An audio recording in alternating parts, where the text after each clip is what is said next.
there's this idea in Jungian psychology called the circumambulation. And Jung had this idea that you had a potential future self, which would be in potential everything that you could be. And that it manifests itself moment to moment in your present life by making you interested in things. And the things that you're interested in are the things that would guide you along the path that would lead you to maximal development. Now, it sounds like a metaphysical idea or a mystical idea even, but it's not. It's not. It's a really profoundly biological idea. The idea is something like, well, you're set up so that you're automatically interested in those things that would fully expand you as a well-adapted creature. Well, like, there's nothing radical about that idea. What else could possibly be the case? Unless there's something fundamentally flawed about you, that is what the situation would be. It's kind of interesting to think about how that would be manifest moment to moment, but the idea is something like, well, your interest is captured by those things that lead you down the path of development. Well, that better be the case. Okay, so that's fine. And so there's some utility in pursuing those things that you're interested in. That's the call to adventure, let's say. So, and the call to adventure takes you all sorts of places. Now, the problem with the call to adventure is, like, what the hell do you know? You might be interested in things that are kind of warped and bent. And often it's the case that when new parts of people manifest themselves and grip their interests, say, they do it very badly and shoddily. And so you stumble around like an idiot when you try to do something new. That's why the fool is the precursor to the savior from the symbolic perspectives, because you have to be a fool before you can be a master. And if you're not willing to be a fool, then you can't be a master. So you're going to, it's an error-ridden process. And that's also laid out in the Old Testament stories, because the first thing that happens to all these patriarchal figures when God kicks them out of their father's house when they're like 84 is that they run into all sorts of trouble, and some of it's social, and some of it's natural, and some of it's a consequence of their own moral inadequacy. So they're fools. But the thing that's so interesting is that despite the fact that they're fools, they're still supposed to go on the adventure, and that they're capable of learning enough as a consequence of moving forward on the adventure so that they straighten themselves out across time.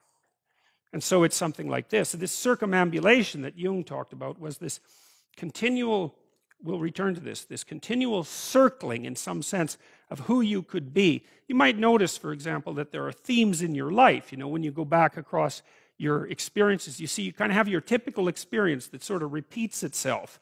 And there might be variation on it, like a musical theme, but it's like you're circling yourself and getting closer to yourself as you move across time.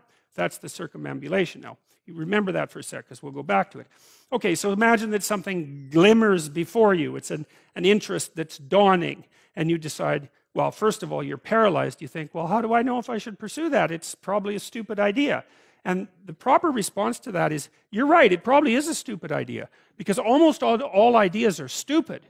And so the probability that as you move forward on your adventure that you're going to get it right the first time is zero. It's just not going to happen. And so then you might think, well, maybe I'll just wait around until I get the right idea, and which people do, right? So they're like 40-year-old, 13-year-olds, which is not a good idea. And so they wait around until it's waiting for Godot, until they finally got it right. But the problem is you're too stupid to know when you've got it right. So waiting around isn't going to help, because even if the perfect opportunity manifested itself to you in your incomplete form, the probability that you would recognize it as the perfect opportunity is zero. You might even think it's the worst possible idea that you've ever heard of anywhere. Highly likely. Highly likely. So you have, Nietzsche called that a will to stupidity, which I really liked. So, because he thought of stupidity as being, you know, you have to take it into account fundamentally and work with it. And so you can take these tentative steps on your pathway to destiny, and you can assume that you're going to do it badly. And that's really useful, because you don't have to beat yourself up. It's pretty easy to do it badly. But the thing is, it's way better to do it badly than not to do it at all. And that's the continual message that echoes through these historical stories in Genesis. It's like, these are flawed people. They should have got the hell out of their house way before they did. And they go out and they stumble around in tyranny and famine and self-betrayal. And and violence, but it's a hell of a lot better than just rotting away at home. And that's great, so that's good. And so why is that? Well, okay, so you start your path and you think that you're heading, towards your star. And so you go in that direction. And then, because you're here, the world looks a particular way, but then when you move here, the world looks different, and you're different as a consequence of having made that voyage. And so what that means is that now that thing that glimmers in front of you is going to have shifted its location, because you weren't very good at specifying it to begin with, and now that you're a little sharper and more focused than you were, it's going to reveal itself with more accuracy to you. And so then you have to take it's almost like a 180-degree reversal. But it isn't, because, you've gone this far, and that's a long ways to get that far. But that's a lot farther than you would be if you just stayed where you were, waiting. And so it doesn't matter that you overshoot continually. Because as you overshoot, even if you don't learn what you should have done, you're going to continually learn what you shouldn't keep doing. And if you learn enough about what you shouldn't keep doing, then that's tantamount at some point to learning at the same time what you should be doing. So it's okay. So it's like this. Now, what's cool about it, though, I think, is that as you progress, the degree of overshooting starts to decline, right? And that we know that there's nothing hypothetical about that. As you learn a new skill, like even to play a song on the piano, for example, you overshoot madly. You're making all sorts of mistakes to begin with, and then the mistakes, they disappear. There's a great TED talk, I think it was, about this guy set up a really advanced computational recording system in his home and recorded every single utterance his young child made while learning to speak. And then he put together the child's attempts to say certain phonemes and put them in a list, and you can hear the child deviating madly to begin with, and then after hundreds and hundreds of repetitions, just zeroing right in on the exact phoneme. So, you might not know this, but when kids babble, because they start babbling when they're quite young, they babble every human phoneme, including all sorts of phonemes that adults can't say. And then they die into their language, so that after they learn, say, English, then there's all sorts of phonemes they can no longer hear or pronounce. But to begin with, it's all there, which is really quite interesting. But so as they learn a particular language, they zero in on the proper way to pronounce that, and their errors minimize. And every time you learn something, that's how it is. And that's really useful to know, too, because it means that it's okay to wander around stupidly before you fix your destination. Now, you see that echoed in Exodus, right? Because what happens is that the Egyptians, or the Hebrews, escape a tyranny, which is kind of whatever you do personally and psychologically when you escape from your previous set of stupidly held and ignorant and stubborn axioms. It's like, away from that tyranny. It's like, great, I freed myself from that. Well, then what?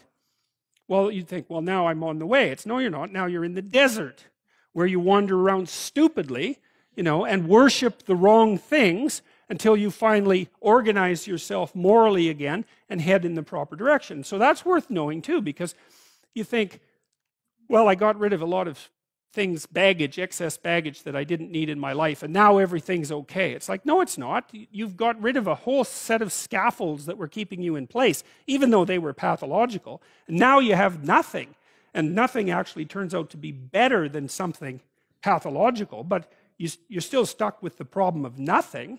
And that's exactly why Exodus is structured the way that it is. It's that you escape from a tyranny. It's, hooray, we're no longer slaves. Yeah, well, now you're nihilistic and lost. It's not necessarily an improvement.